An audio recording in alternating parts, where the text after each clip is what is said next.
Welcome to one of the many circle sessions hosted by Wonder Girls. Wonder Girls is a nationwide classrooms movement. We bring relatable female role models into classroom settings through our circle sessions. As you will see, the crux of these sessions is its dialogic nature.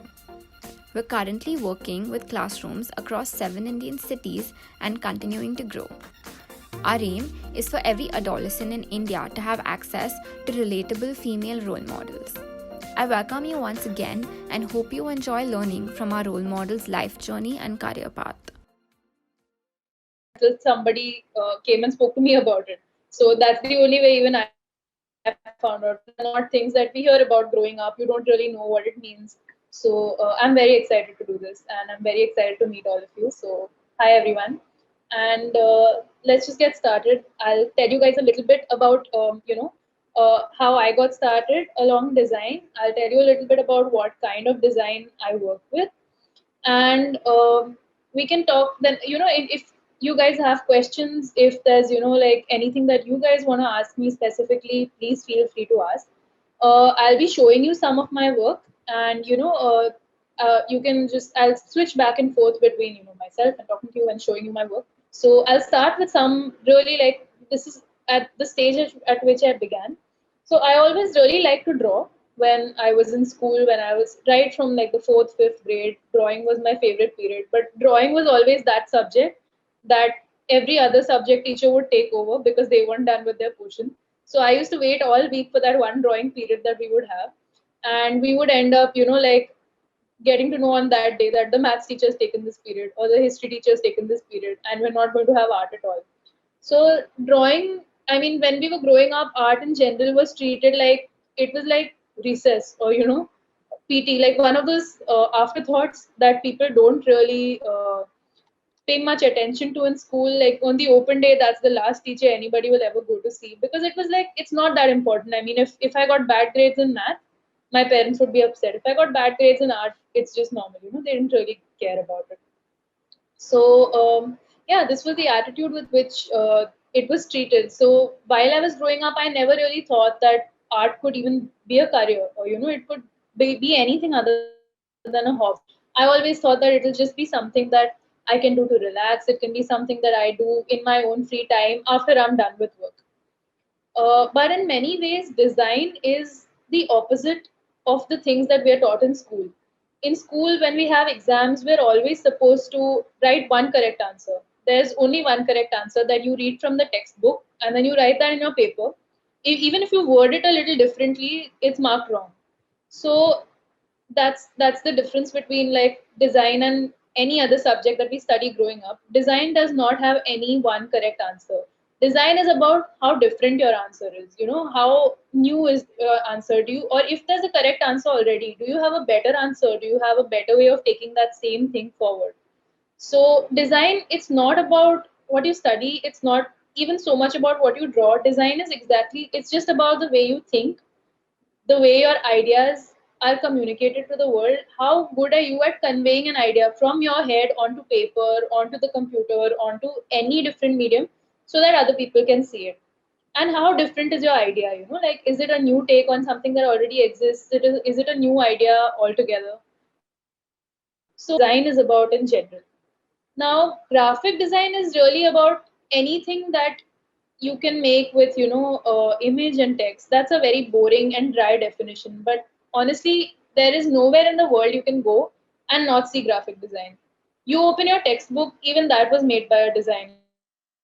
The content is a subject expert, sure, but a designer at the end of the day decided how much text to have on each page, what kind of type you're going to use so that people can read it more easily, where to put diagrams, how to put diagrams on which page, where do you put it. So how to make it easier for people to study, how to make the flow simple for people to understand. So many times graphic design also, what it does is, it's, you have an idea in your head privately, and you don't really know, like, you are not always there in person to explain it to somebody. So graphic design, it does that work for you. It simplifies things. Graphic design can provoke you, it can make you think about many different things, it can start a completely different conversation, and that's the reason why I took this up.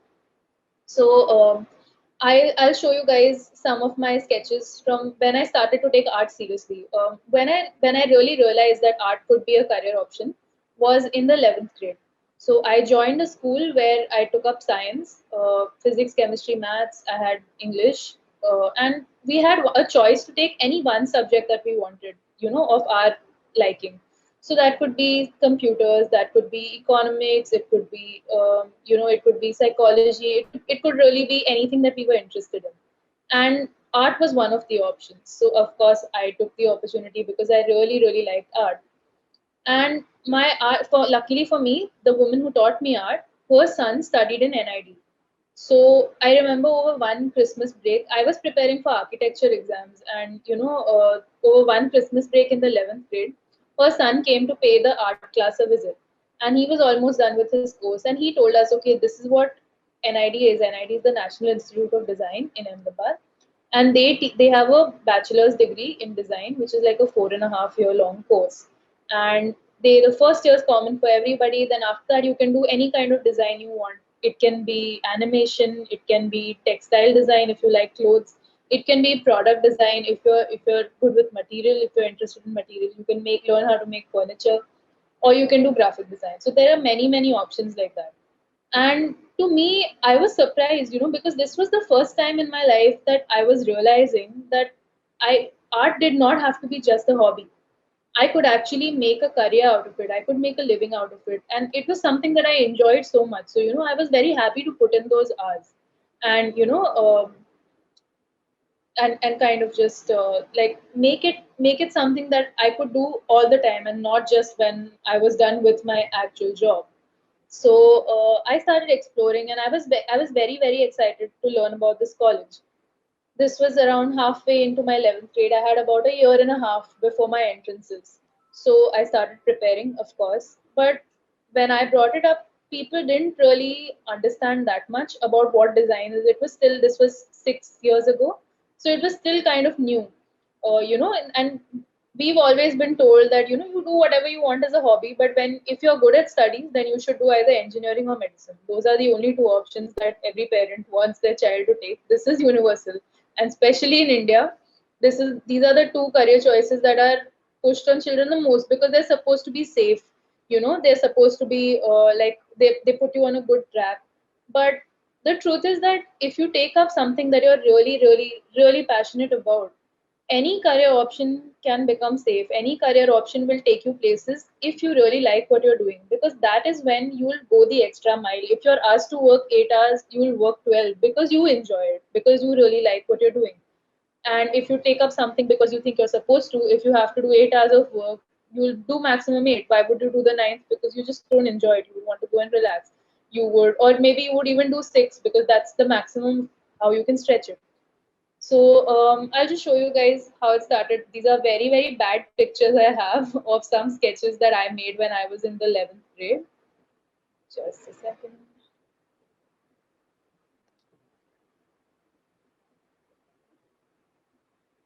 So can you guys see my screen?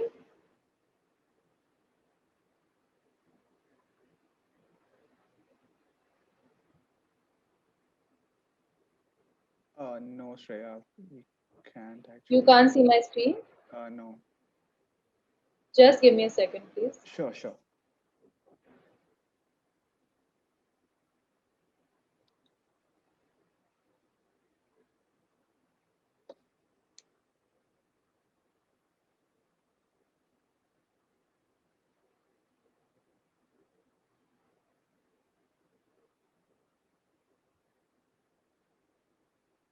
Okay, so I am so sorry about this, but there's a bit of a problem with my screen sharing right now. Oh, So yeah, I don't. I think I'll have to quit the call and join back. Is that all right? If I join back in another minute or so? sure, sure. Otherwise, if you want me Yeah. to, if you can send it to my email or something, then probably I can Oh do it. yeah, that would be lovely. That would be lovely. What is your email? Can you please give it to me? Abira, I'm sending it to you on chat box. Okay, thank you. So sorry about this. It's a new That's totally system, so fine. That's a totally fine. That is totally fine, Shreya. It happens. I think we got used to this thing now.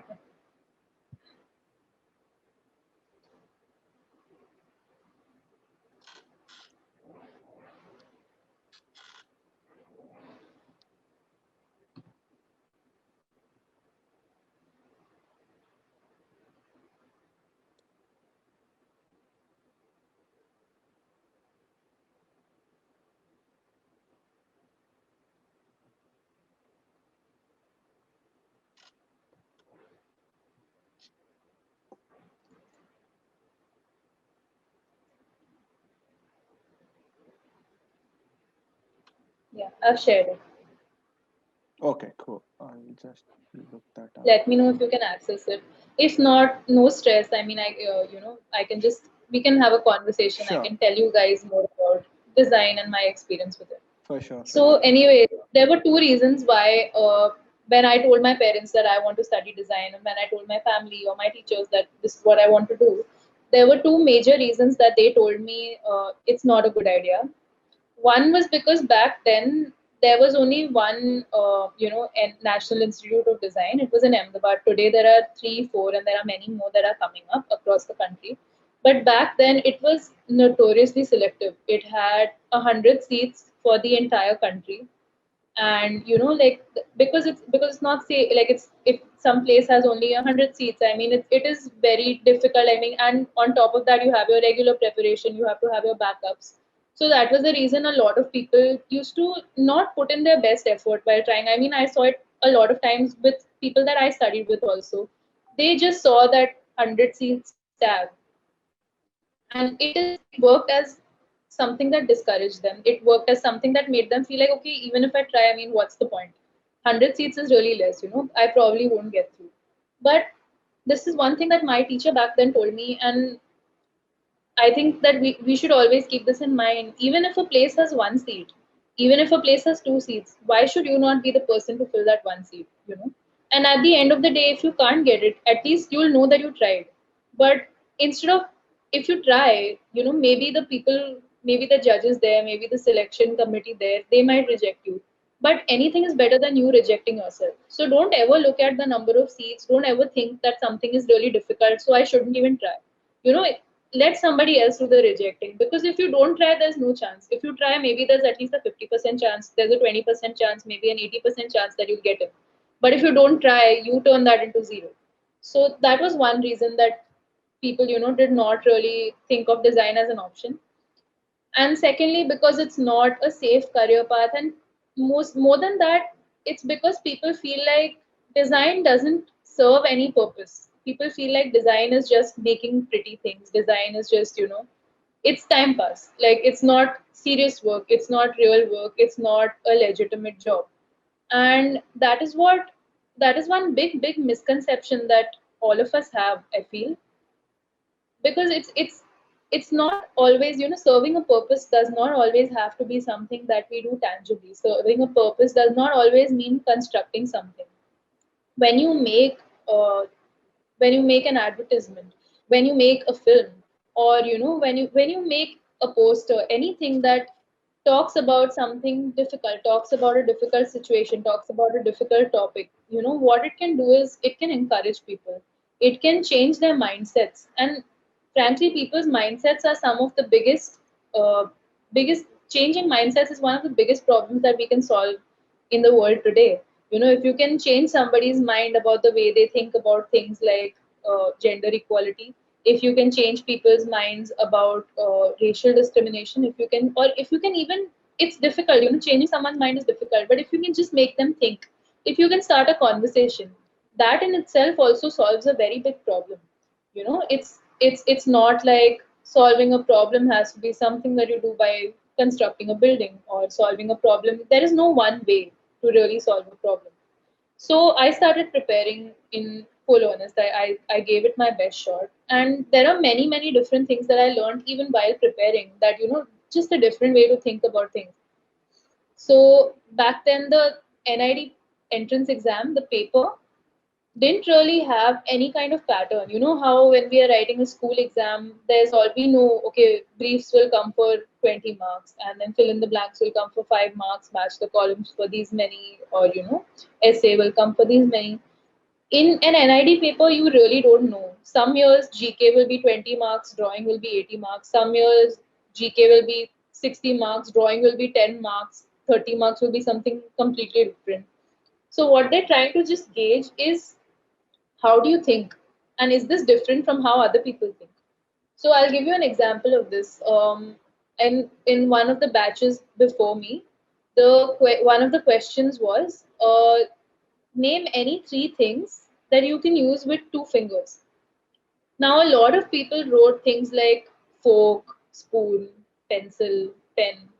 And there's nothing wrong with that answer. That answer is correct. Okay, you can use a pencil with two fingers. You can use an eraser with two fingers. You can use even a sharpener with two fingers.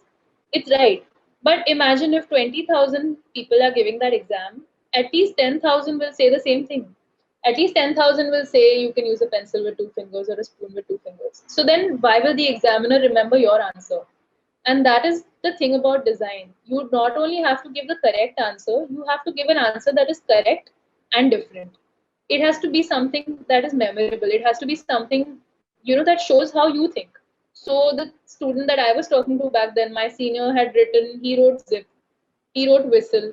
These are also things that you use with two fingers, but it's not the first thing that would come to your mind, right? So he thought a little differently. And that is an answer that it is correct and different.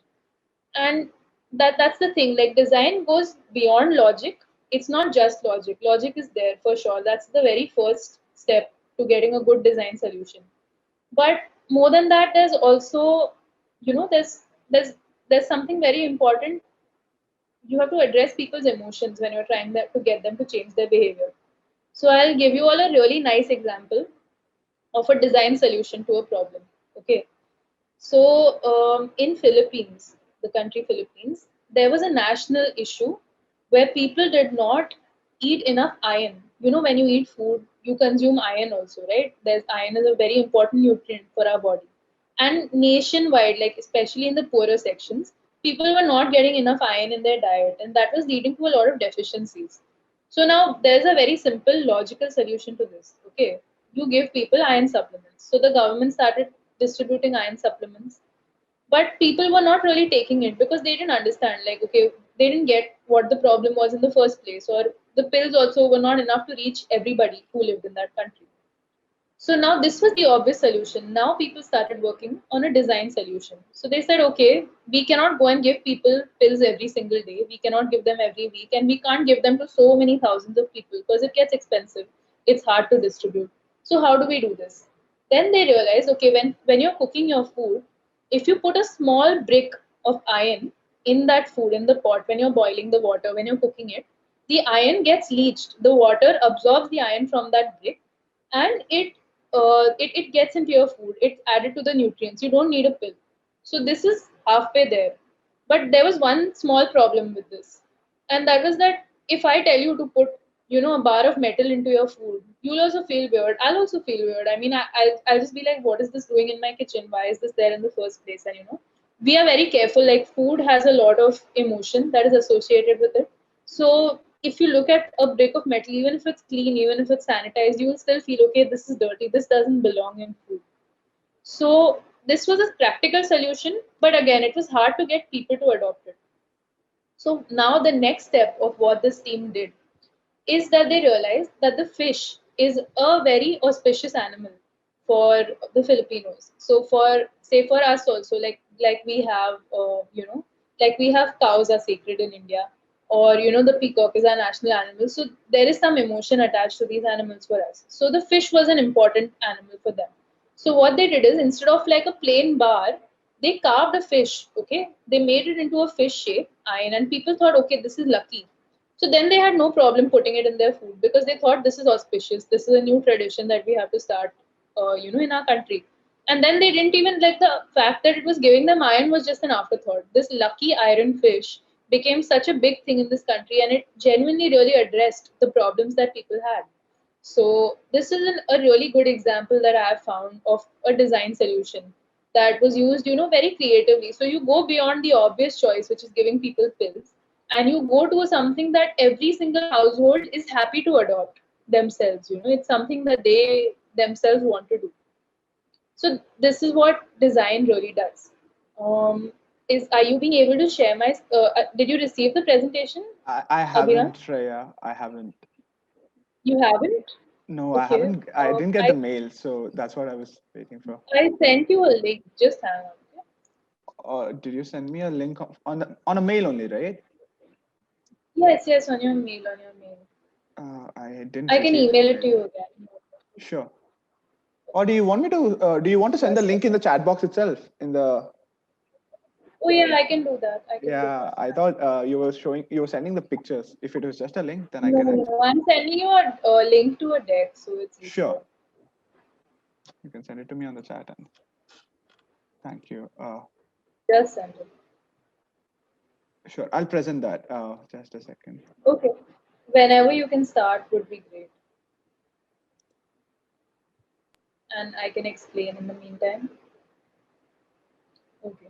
So I'll tell you how this began for me, my journey of graphic design. So I used to really like to draw. This is what I was doing in the 11th grade and the 12th grade. Like before I knew about NID, I was kind of just, like I like to draw what I saw in real life. I like to sketch. So I didn't really draw that much from imagination. If I saw something around me, I used to really like to replicate it. So that's what I try to do with my drawings. This was one of them. And then, try to click a picture in interesting ways. It looks like a hand is drawing a hand. Then I used to try to draw anything. This was my father's shoe. This was a pack of Reese's peanut butter cups. Like I used to just try to make it as realistic as possible. So back then for me, that was the point. I used to take any object and I used to try to make it as similar as possible, make it as realistic with the shading and everything. That was the point for me back then. Can you go to the next? If I used to like a movie, I used to try to draw the characters. Like this is from Frozen, this is from Ratatouille. I used to just really like it was like a stress release for me. But more than that, what usually used to happen is yeah, you can go to the next one. So yeah, when you draw something like this, when you draw it from real life and not from a screen, you tend to remember a lot of details. So now I drew a knife from this angle. Tomorrow, if I want to draw a knife from any angle, I'll remember because I know how to draw it like this now. So I can. It's easier for me to imagine if I turn it a little, if I twist it, 90 degrees, how will the knife look? When you draw it from life, it's really easy to do that. So this is one thing I would like to advise any one of you who likes to draw. It nowadays, it's much easier because we get so many references on the internet, on Instagram. We get really good examples of art that we want to see and then we want to copy, and that's a good way to go about it. But it's much better if you draw from something you see in real life. Like instead of taking a picture of a charger, if I like draw this, like if I draw this plug in front of me right now, that is easier. And I mean, it's better for you as an artist because when you have an object like this, right? This is something that's 3D, it's three dimensional. When you see something on a screen, it's two dimensional. It doesn't have any width, right? So you are seeing something in 2D and then you're drawing it again in 2D. So that translation is not there. You are drawing it exactly the way it is on the screen. So now if I saw a picture of this charger and I drew it, I would only remember how to draw the charger in that angle from that viewpoint. It not if now if I draw the charger like from real life, I will observe it better. I'll understand how the shadows fall. I'll understand where the light is coming from, how that affects the form of the object. And it's going to be much simpler for me as a whole to just kind of to go about it in any different way to remember the details. So that translation is the important part of it. That from 3D to 2D, when you make it like that, that's when it really helps you better your skills as an artist. Yeah, okay. I'll tell you when to present the rest. Like, okay, or we can just go ahead. Can you show them the next ones? Sure. Yeah. So I'll tell you guys a little bit about this. Now, I really like to draw. When I started doing graphic design in NID, one of the subjects that we had was typography. And typography is one of those things that's very invisible. Like you don't tend to notice it. But if you even go outside, if you just step outside on the street and you see the different boards of shops, some of them are painted, some of them are printed. Each one writes the name in a very, very different way, and that has to say something. It's supposed to say something about what the shop does. So if you have, say, a sweet shop, the letters for that will be drawn in a very fun way. They'll be very jolly, they'll be very happy. But if you have something like a bank, people need to trust the bank. It's a little more serious. People need to understand that, understand, what exactly the bank does. This is something that has been around for a really long time. I'm giving you so much money to keep. I should be able to trust you. So that reliability is the most important thing for a bank. If you take a clothing shop, that is a completely different way that that board will look. So that is what typography does. Typography conveys the mood of what you're trying to say without saying it directly. Now, I could have written ripple or I could have put a picture of it, but now I've tried to mix the both of them. So it's like there's a ripple in the middle of the word, and that is what makes it easier to convey that feeling of a ripple. And this can be used across anything. It can be used across a logo, it can be used across advertisements. Typography is really like a very, very important part of design that we tend to ignore. If you open Paint or if you open Microsoft Word or anything of the sort, everything will be in a certain font. It will be Comic Sans or Times New Roman, and it's just something that we don't tend to notice until it's bad. If a font is bad, you will notice immediately. If Comic Sans, there are so many fonts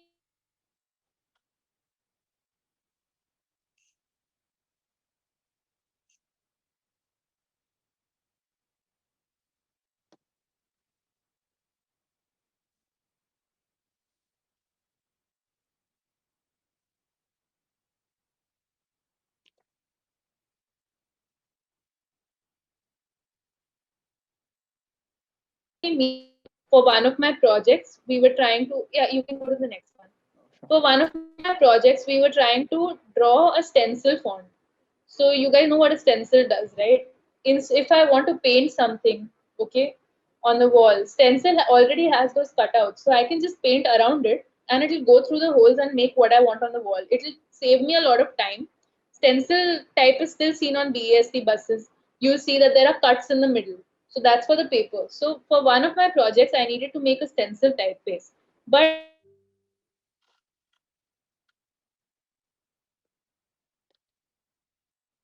But I noticed that all the stencil typefaces and the cuts were just there. They were not real. Kind of make a fun stencil typography, that people can really, it doesn't have to be very rigid. It has to be expressive, but it also has to fulfill the purpose. So first I started by making a normal typeface and then I added the cuts.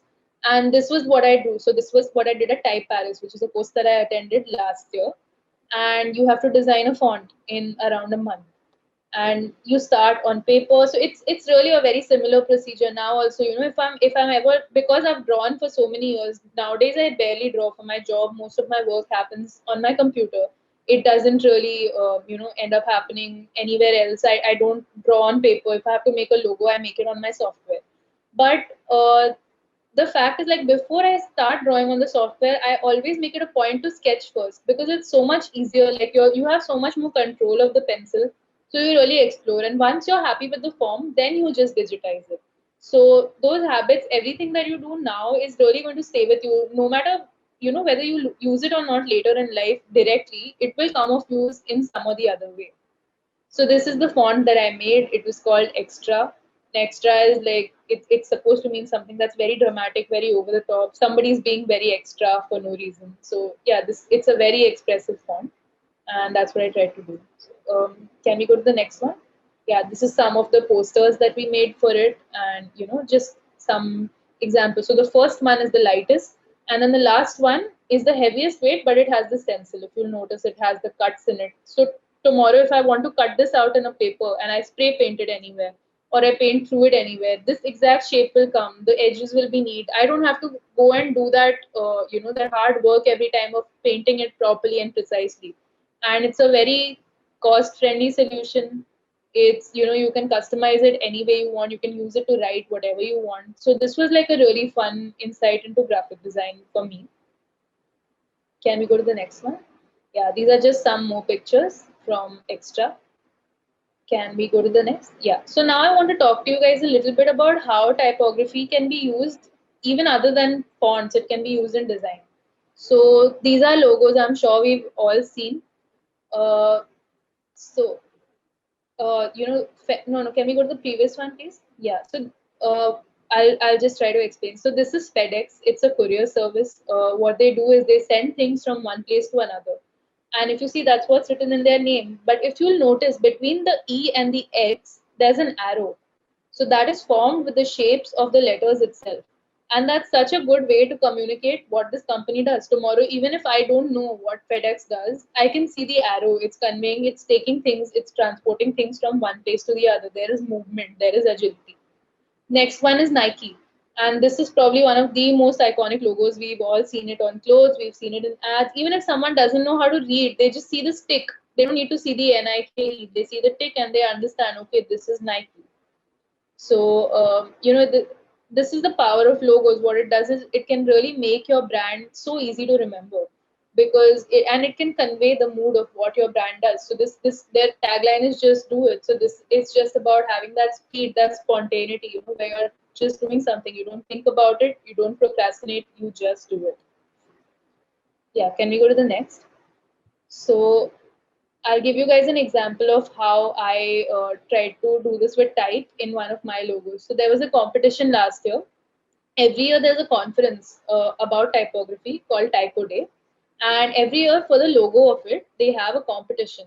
And this was one of the this was what I made for that competition. The theme, every year there's a different theme. Some years it is about tradition, some years it's about modernity. This year it was about typographic dialogues.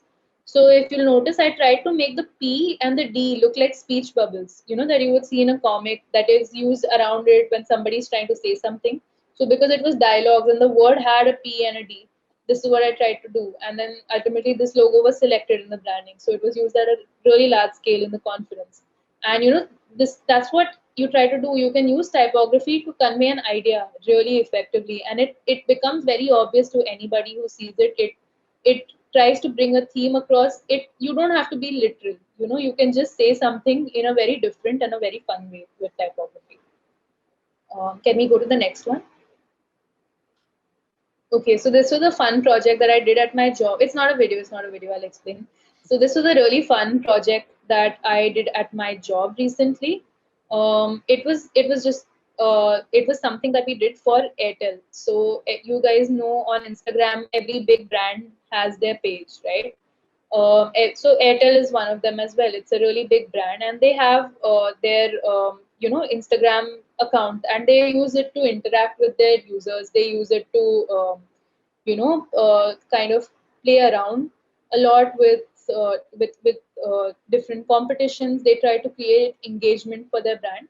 So we did something really fun for them for Diwali. So you guys notice whenever you go on Instagram, and if something is a picture, it won't have that triangle in the right corner. It won't have the play button, right? But a video has the play button. So this is something that someone in our team noticed at work, and they decided to make it a really fun. They decided to make it a really fun competition. So they decided we'll put 100 or 150 such posts, okay, on Instagram, and each one of them will have that play button in the corner. But the person has to go, and some of them will be videos and some of them will just be images, and we've added this triangle to confuse them. So they have to go through all the images and figure out which is the video and comment under it. And if they do, they could win iPhones, they could win a voucher, they could win a lot of different things. So yeah, if you could go to the next one. Can we go to, yeah. So yeah, so this is how the grid look. Now this is one square on the right. Like these are 6 squares. This is 6 different posts that we've made, and each one of them has this triangle. But out of 150 posts that we made like this, and when it comes together on the grid, it says something very different. So this was really fun for everybody. All these uploads at once, and you have to go and find which one is actually a video. So if you could go next, that's the video. The next slide. Yeah. Can you play? It is asking me. I mean, I need to request Yeah, access just for request that. it. I'll give it to you right away. Sure. Yeah, I'll give it to you right away. Just request it. Edit that. It's just a video of the grid. So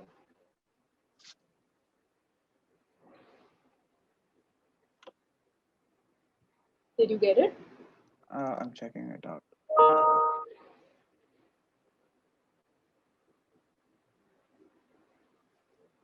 It's slide 16. Yeah.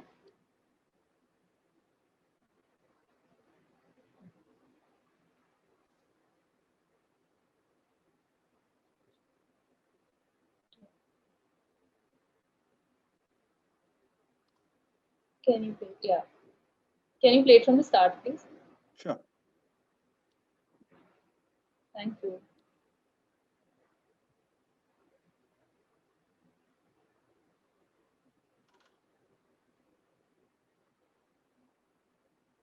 It's. I don't think it's playing properly. Is it played from the start? Yeah. Okay. I'll just check that out again. Can you just replay it, please? Yeah, it's supposed to be like a smooth slide. Okay, so anyway, yeah, this is what we did.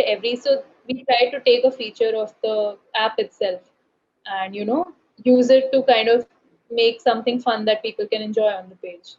Yeah. Can So you see this is it how now? it all looked when it was together. And each one of these squares is a different post.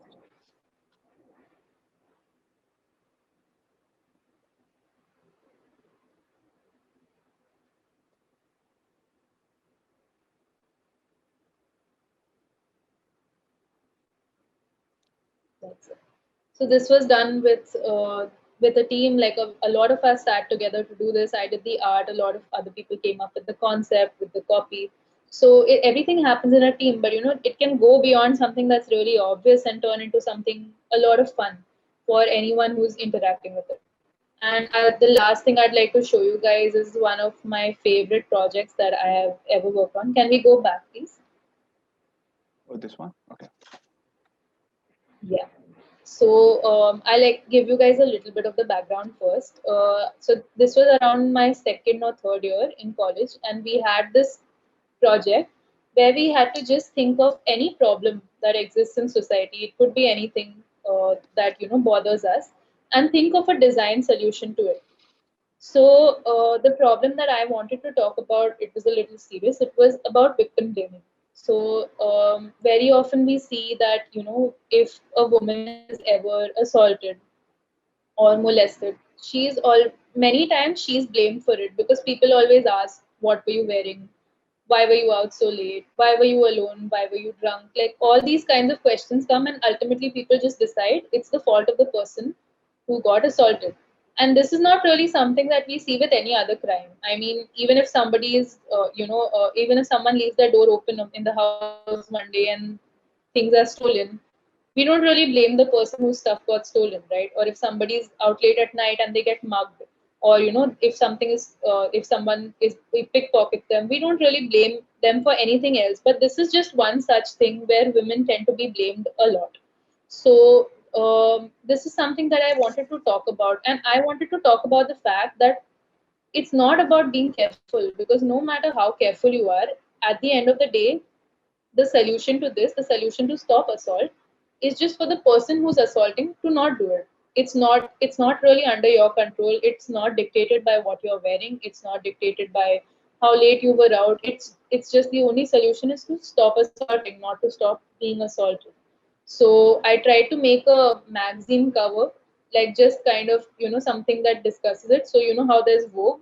So I made something that says "Log kya karenge," and it has some posters for a good victim starter pack. So it's something that's done sarcastically. It's done as a satire, and it's done to show people that like, okay, no matter what you do, you will end up being victim blamed if something does go wrong. So the point is to address this mindset and talk about how the responsibility is should be on the person who's assaulting, not on the one who's being assaulted. So can we go to the next one? So yeah, these were some posters that I made for it. So it was like, instead of lipsticks, it's advertising zip sticks, and it's talking about how you should not have a voice if you want to be a good woman. And this is all done sarcastically. It obviously, what it's trying to just say is that no matter how careful you are, until people stop assaulting, there's really no way to stop it. So this is one. Then the other one is Cinderella's slipper. So I am sure all of you know the story of Cinderella. She had to be home at 12 o'clock and then she left her shoe behind. So I made Cinderella's glass slipper now with an earlier curfew, because you have to be home by 8, or you have to be home before it's dark as a woman. Otherwise, if anything happens, then you were careless and it's your fault. So can we go to the next one, please?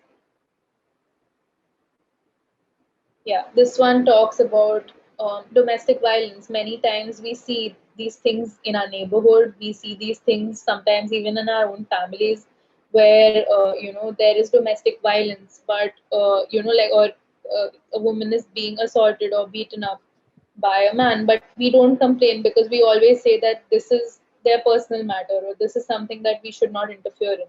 But when it comes to assault, like outside, we will always be the first ones to give the woman advice on how to stop it, or what to wear, or when to come back home, or who she should hang out with or be friends with. So yeah, and this was the last one of the series. So this is, you spend, even if you spend your entire life being bound by these ideals, something, if something unfortunately does happen to you or someone you love, people will anyway find a way to blame you. So our job here is to educate people and try to stop this at the root cause. It's not like, if I don't want my car to be stolen, it doesn't mean that I should never drive it. It's simply that we should, the responsibility is on the thief to not steal. Like, that is the way that things are going to change in this society, and not by blaming the people who are actually suffering because of this. So this is what I meant when I said that, it's a graphic design is an important way to start a difficult conversation. Because this project, when I put it out there, it got a lot of shares. It was shared by BuzzFeed, it was shared by Scoop, so a lot of these pages on Facebook. And then I saw people tagging their families. I saw people tagging their parents. I saw people tagging their, their elders, a generation with whom they would not usually bring up this topic. Now, I am very lucky because for me, my family has always been very open and they are supportive to talking about such things. There's no shame in bringing things like these up. But there are many people for whom this topic, also bringing it up, is a very difficult thing in the first place. Like, they might be called shameless, or they might be called, so this is just a conversation starter. Now everybody in this, when they see this, like, if they tag somebody, if they send it to somebody, if this is sent on your family WhatsApp group, maybe people in our generation might not think this way. People in earlier generation, the ones who tell you, even though they mean well, their intentions are good, they'll tell you as a girl, you have to come back home early, or you cannot wear something that you want to wear because it doesn't look decent. If you send it to them, they might not change their mind right away, but they'll start thinking about it, and it gives you an opportunity to start this conversation. And that is the way things move forward, because that's the way behavioral change happens. It's not just, we don't have to just talk about these things with our friends and our classmates who already agree with us. We have to talk about these things with different generations. We have to talk about these things with people of different ages. We have to talk about these things in our home as well, and sometimes that's very difficult. But then this is what any kind of pop culture does. It gives you a chance to talk about it. So, for example, when you see that film, it starts that conversation in a lot of homes that would not have started without it. I mean, it's difficult to bring it up, but when you consume that kind of content, you watch a movie, you consume any kind of pop culture, it becomes easier to bring it up, because at least now you have a common ground, you have this understanding of what is being spoken about. So this is what I really meant, and this is the biggest reason why I took up graphic design, because I wanted to do work like this that makes people think, that starts difficult conversations in a way that can be a little relatable, in a way that is easier to digest and not always very dark. So yeah, that's the end of the work I want to show you and what I want to tell you. Now, if you guys have any questions, please go ahead. Okay. First of all, that is a beautiful presentation. Thank you so much, Shreya, for sharing all your work and all your experience and how your story, how you became the graphic designer and the type and all your paintings and everything with us. That is actually inspirational to Thank you me. so much. And I'm so sorry about all the glitches, by the way. It's a new system, so I wasn't expecting the access issues. It's absolutely fine. It's totally fine. I think everyone, majority of them at least, understood what you were doing and what is graphic designing exactly is, and what are the things that we can do, like what kind of conversations and what kind of things around surrounding us, we can do all these things. So first of all, I have some questions that I thought I'll ask you. Please, please, go ahead. Uh, then meanwhile, I ask all the students also to start putting all your questions in the chat box. I'll post them to Shreya Didi one by one. So the first question I thought I'll ask you is, like you said, right? It's a big challenge. Like, when you say you're going to take arts as a career, it Mhm. how did you manage to put it in front of your parents? Like you said, it's a big challenge, because many of them just look at it as a time pass thing or as a something a stress buster kind of a thing. But how did you manage to Exactly. convince your parents on those notes? Like how long did it take you, and what did you tell them exactly? Because given the fact that there are So, very less uh, opportunities outside as well. So the good thing about that is now the opportunities are growing. Okay, there's not just NID. There's MIT. There is Shrishti. There are a lot of excellent design colleges that are coming up in India, and it's being acknowledged as a subject beyond fashion design also. And people are now coming to know design is becoming one of the career paths that people can take. And one big part of this is because of the app wave, and because UI, user interaction design. When you open any app, okay, you open Instagram, you open Facebook, TikTok, whatever it may be, there is somebody who has designed that app. There's somebody who has decided, okay, when you come to the homepage, this is what you'll see first. Then these are the options that you'll see. Then this is how the loading will look.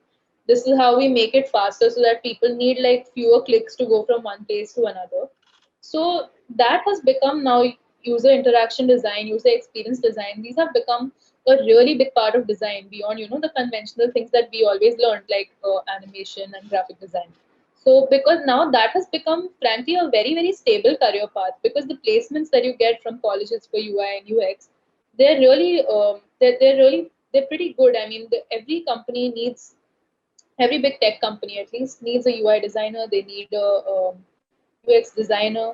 So yeah, I mean, 6 7 years ago this was still different. Today it's getting better. But what really I was halfway there frankly, because before I got to know about NID, I was preparing for architecture, and I think that was a little easier for my family to digest, because it had like some physics and maths, and it was not just art. But I think it's important from this age to start talking to your parents about what you like to do, and understanding it is for yourself. Do you like to sing? Do you like to play music? Do you like to draw? What it is that your interest lies in? What do you like to do when you're free? When you don't have to do it, there's no need to do it. That you're not getting marks for it, you're not getting prizes for it.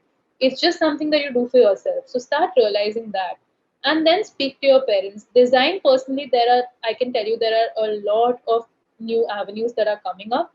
And it's just a matter of having that confidence that this is what you want to pursue. And design in itself, what I showed you was visual design, but there are many kinds of design that have a mix of science and art. That there are many different kinds of design that are not restricted to art.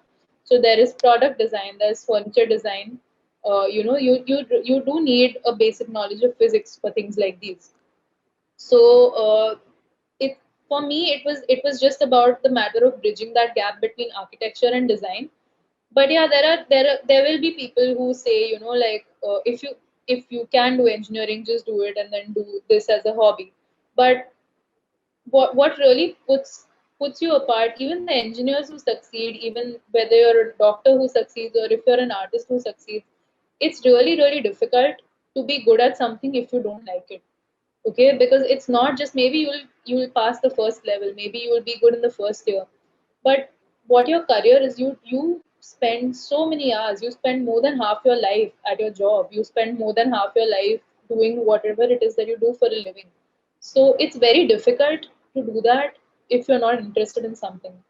I mean, think about it. If you have a friend that you don't really like and you have to hang out with that friend for 8 hours a day, True. every single day, 5 days a week, Absolutely. why would you choose that friend? Even if they live close to your house, it's better to go to somebody who's a little further and you have a good time with. So it's the same thing with your career. And when it comes to money, there are a lot of ways to monetize design. There are a lot of ways to turn it into a stable career. So you have to start doing a little bit of that research now. You have to figure out which colleges you're open to going to. There are a lot of options these days. There more than options also, there are a lot of colleges who offer free ships, they offer scholarships. So the fees are also, like in India especially, we are very lucky that we have options where the fees can end up being even 800 or 1,000 rupees a year. So it is becoming more and more accessible, and it's a matter of finding people who do it. So of course, now that you all have met me, you can give me your questions, you can get in touch, and I can help you guys out if this is, if you feel like you have an interest in this. The easiest way is just now, because the internet has made things so easy. It's made people so easy to find. We can, go online, see an artist that you really like. If you really like their work, get in touch with them. Everybody likes to receive messages saying that you've connected with their work and it's impacted you or inspired you, or if it's just made your day a little bit better. So you tell them and then you ask them, how did they get where they are today? And it at least makes you aware, okay, these are the options. If this is what I want to do in life, this is how I can go about doing it. And then it becomes easier to approach your parents, because I understand if you go and tell your parents you want to be an artist and you don't have a plan, it can be a little scary for them also, right? Because it doesn't seem like a very stable option. But if you go to them with a plan, okay, now in the next 2 years this is what I want to do, 11th and 12th, this is what I'm going to do, this is how I'll prepare for the entrance, I will give these many entrances for 4 or 5 colleges that I want, and when I get into one of them, there are options for free shifts, scholarships, there are options for so many different subjects. So when you do that research, they will also see that you are serious about this. They'll see that there is a future in this. There's not if this is not just something that's directionless. And then they'll understand that, yeah, this is as much of a job as any other profession. That's so true. So we should be able to probably convince our parents and so start creating a plan is what you're saying. So that you have to be convinced yourself. In that case, you need to have a game plan. You need to understand, okay, how am I getting closer? For you guys, there is a while. There's, I guess, 3-4 years for you guys to give these entrances. But you have to be aware, at least know which college you're applying to, what kind of exam that college has, what do they expect of their students, and then you can start, preparing a little bit. So just another follow-on question, Shreya. So if you're planning for a college, right, what are the for the entry exams, right? What are the qualifications that they're supposed to have? Okay. So usually entrance exams happen when you're in the 12th grade.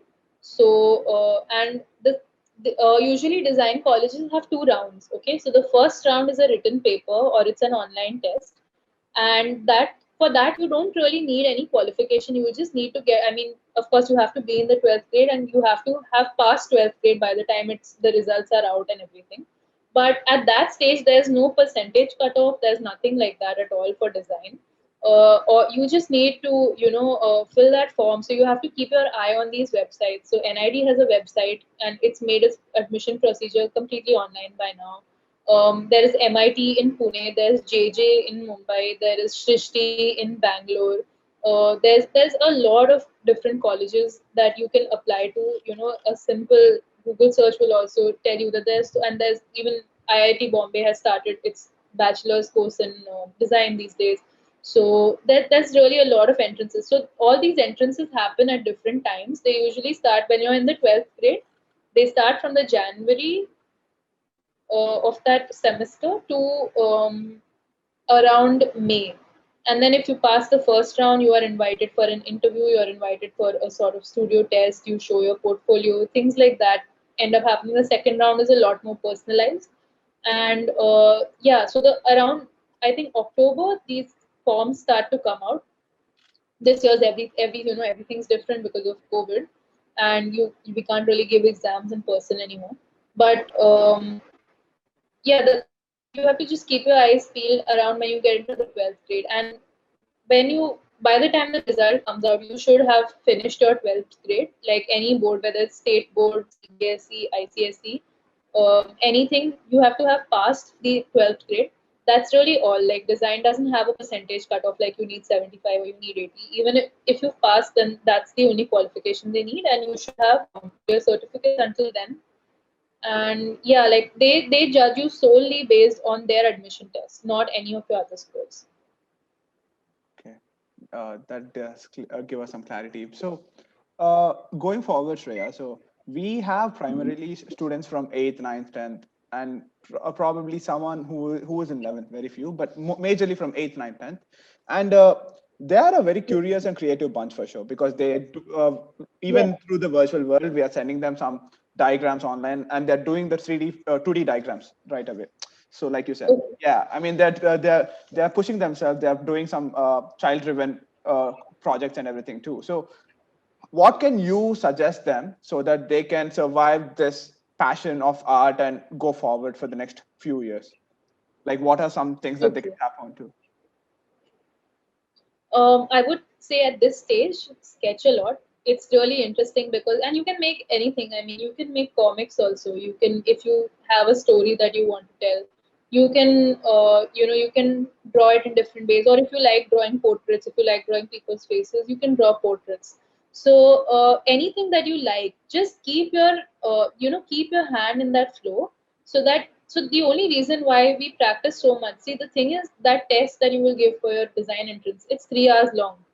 But it's like the preparation that goes into it in those 3 hours, like all those 2 3 years that you have spent preparing will come to use, because you in those 3 hours you don't have even a second to waste. Like, you will get that concept, you think about it, you get that question, and you have to draw it immediately. And you have to draw it because you have to understand that you will not be there with your paper to explain it. In schools, when you're with your teachers, when you make a drawing, you can explain like, okay, these are the mountains, this is the sun, or like, this is what I wanted to draw. But when you are not there with your paper, when that paper is the only thing, it has to be absolutely clear. And you have to do all of this in a space of 3 hours. So, because at that moment you shouldn't freeze, at that moment you shouldn't panic. You know, at least your hand should be so much in that habit, it should become like muscle memory. You are so used to sketching, you're so used to drawing, that you're only waiting for the idea, and then conveying that idea is the easy part. Because if you're not in practice that day, you might be nervous, you may not have slept well. So it should just become like a, like, it's muscle memory. Like how you don't think when you're taking food on a spoon and putting it to your mouth, because you've been doing it all your life. So this drawing has to become something like that, sketching has to become something like that. Draw everything that you see around you, draw maybe 3 objects a day also. You guys have so much time in front of you. And at first I would just like to say, don't bother that much about whether it's looking realistic, whether it's good or it's bad, because I guarantee you, if you stick to it for 1 month also, it will be much better than when you started. Nobody starts off as a pro, nobody starts off with like perfect skills. It's just about getting better and better. You will understand how to observe things better, you will understand what is working for you, what style is working, what style is not working. So really, all I can say right now is you guys have a great head start. This is a very good time. Most people start in the 11th or 12th itself. You guys have that time ahead of you. Use it really wisely and make sketching a really big habit. And I'd just like to like quote Rory Sutherland, who's like one of my idols in design and advertising. uh, Design and advertising, it's one such field where you can become better at your job by doing anything. Okay, a lawyer will not become a better lawyer by watching a movie. An engineer will not become a better engineer by having a conversation with somebody random on a bus. But you will become a better designer by doing all these things, because really what you are into is people, understanding how people work, understanding how their minds work, and just kind of trying to communicate something to them. So this profession is all about people. You just keep your eyes open, draw what's around you, observe what's around you, become the kind of person who is curious, who questions things. If you see something being done, India is, we're one such country where we have jugaad literally everywhere. You see something being done, think, can you think of a better way to do this? Can you think of a smarter solution to some problem? And that's how you get into the habit of preparing. So this will help you not just with your entrance exams, but with your entire journey as a designer ahead. I think you actually answered this other question I got from students. So the student was asking, how do you build on that nerve of looking at things in a different way? How do you approach it in different manners and create so many different So ideas? to look at anything differently, you have to know very well how it's happening now. You can only break rules once you know what the rules are, right? And that's when you break them deliberately, not by mistake. So that is what design is. You break rules, but not by mistake, on purpose. And for that, you need to know very well what is happening right now. If you want to redesign a spoon, first you study the existing spoon. You draw it from every different angle. You try to measure it. You see if it's 2 mm deeper or if it's 2 mm more shallow. How much of a difference will it make to me? And that is the only thing that helps your design. That trial and error, trial and error. There's a lot of iteration that goes into making something good, and that's something you have to get very very used to as a designer. So true. So, Shreya, moving forward, this other Mhm. thing, the other notion when I tell people or my students, right, what is graphics, they come up with telling me that buy a Bahubali, buy a PUBG. Via Yeah. everything. So now with this session, at least we got to know that there are everything we see around is design. Everything we see around is a problem solving through design. So Yeah. so coming to these specializations, right? What are the different branches within design like we have? Okay. So what are the because I see some of the students are very specific. Like, Baya, I want to create movie graphics, or Baya, I want to create a game. Baya, I want Yeah. to draw. So what are the different aspects that we have, or the branches we can get into? Yeah. Okay. So every college has its own variations. I'll tell you what my college had. So there are two major branches of design. Okay. There's industrial design and there's visual communication. Now, industrial design would, in a very, very simplistic way, be anything that you need a workshop or a studio or a factory to produce. If you're making saris, that's textile design. You're doing the surface embellishment, you need an actual physical space to work on it. Visual communication is different. It doesn't, it, your laptop is your entire office space. You don't really need that many materials. It's things like graphic design is visual communication, animation is visual communication. When you're making an animated film, you're designing characters, or even if you're making comics, it doesn't have to be anything moving. You can make it statics, you can make drawings. So that's visual communication. There is exhibition design, which is visual communication, which is all about how spaces work. So say you enter an event, or it's just even a space, like it communicates something to you. So how to make that experience seamless, how to make that experience something that really conveys what you're trying to convey to people. That's what makes it a really that's what makes it a really like interesting field. That's one of the up and coming fields in visual communication. Then we have film and video, which yeah, it's pretty self-explanatory. You learn cinematography, you learn every aspect. You learn how to write scripts, you learn how to direct, you learn like everything from scratch. And of course, when you do it, you will not have to do all these things alone, but it's better to have a basic knowledge. And industrial design has product design. Product design could literally be anything. Honestly, product design is so wide, it is so varied. Okay. And it could be anything from a physical product like a phone, or it iPhone. could be something like user experience design or user interaction design, which is how the apps work, and how the apps look and how you make it simple for people to navigate through them. So there's product design, there's furniture design, which is of course again very self-explanatory. Then we have ceramic and glass design, which is it's very material based. Like I mean, it you learn the craft, and then from that you like learn how to carry that forward into your designs. You learn the limitation of every material and how to stretch it. So that and then there's textile design, which of course like if it's not garment design, so you're not making like this top, you're not making the top, but you are making the material from which the top is made.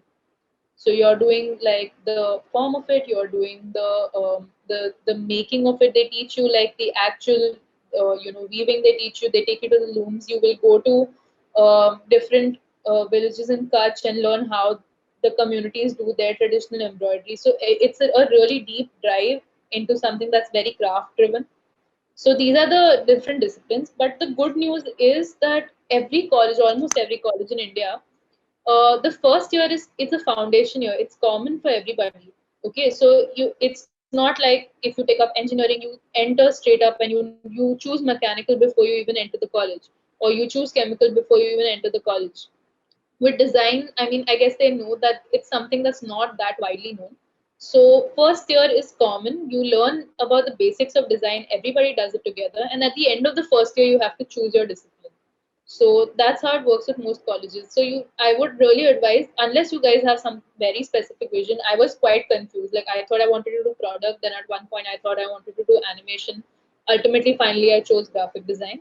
So take that year, use that year. Like there's no rush to decide what you want to do right now. Just prepare for design, and once you enter the college, you'll see your seniors, you'll see what's happening, you will understand from your existing courses what exactly that you want to do.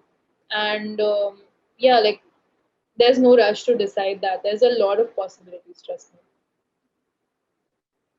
Right. So, and I know we already discussed this question, Mhm. but probably the other student is asking. So we have engineering or the medicine, the very famous streams which we choose in India.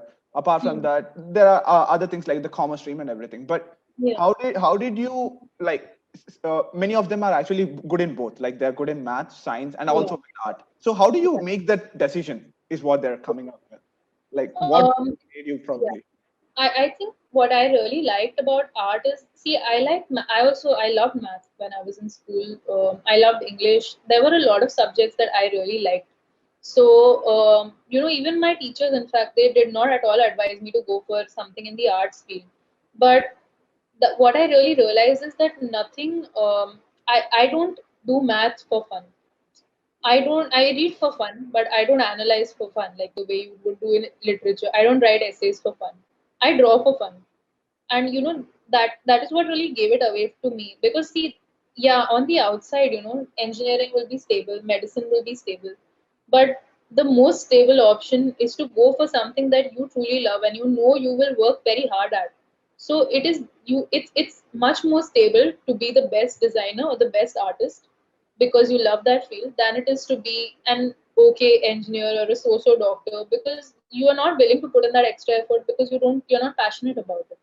So for me it was just a matter of seeing, okay, I like math while school is going on, but when school is not going on, it's not my favorite thing. This I do this to relax. I draw to relax, I draw to express myself, and that if I can make that a career, then there's no distinction between work and play. And that's when things start to get really really interesting. That's when you start thinking outside the box. And I would say you apply this to any field. Like, don't do design unless you really love it, don't do engineering unless you really love it, don't do medicine unless you really love it. Do what you really like, and that is the safest career path, because this is something you have to do for so much of your life.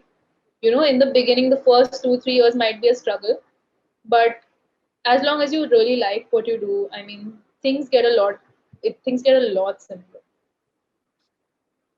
So this puts one doubt for me, Shreya. So Sorry. I have one doubt. Yeah, yeah, Like a follow up. I have one doubt for that question. So sure. while it's a long way to go, right? It's a 5 6 years hard Yeah, work to put in so that you become a designer and you yeah. do really well. So what are the major obstacles that might come onto your way and that you need to be aware of going down this path? Okay. So there's a pro. Okay, like the good thing about doing what you really like is that you don't need to. It doesn't feel like work. But the bad thing about that is that you take what you do to relax and you turn it into your profession. So you're never really on break. When I was in school, when I was done studying the portion, I was done. Like, I finished 3 chapters. Now I'm done. I can close the textbook and it's over.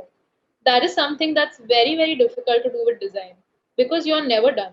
Okay, there's always a way to make what you're making in a better way. There's always a way to improve upon it. There's always a way to increase its reach. And that's the problem. Like, your mind is like always working in that direction. An idea can come from literally anywhere at any time. So I feel like you don't really turn your brain off. That's one thing that ends up happening. Another thing, obstacle wise, is just, yeah, we are very used to, like, especially like if you like studies and if you're like a very typical good student, we are very used to that validation of going and giving an answer and saying, hearing that, oh, this is correct, and that's it. But that's the thing, like, design doesn't have wrong answers, but that also means it doesn't have correct answers. Because we so personally I tell you, like, how we were evaluated. We didn't have a written paper when we entered college. We had course wise evaluations for every single subject, and we also ended up having a jury at the end of every semester. So what that jury is you take your all the work that you've done through the semester, you compile it into a presentation or you put it up on boards, and you present it to 3 or 4 professors who are on your panel, and you tell them what you learned this year. How you made decisions this year, what were your choices, how did you decide between them, why did you choose the directions that you chose. You have to go and justify all that, and they will tell you exactly what you did wrong. They will tell you in front of a bunch of people. So you have to learn to be very very comfortable with rejection. You have to learn to be very comfortable at not being good at something. If you get into one of these schools, you were probably great at drawing, yeah, and that's amazing. But you have to learn to start from scratch. You have to learn how to hear this is not good, this is how you make it better. And you will really not take anything much from college if you are not willing to learn. If you have that ego that no, my work is right, nobody else can tell me.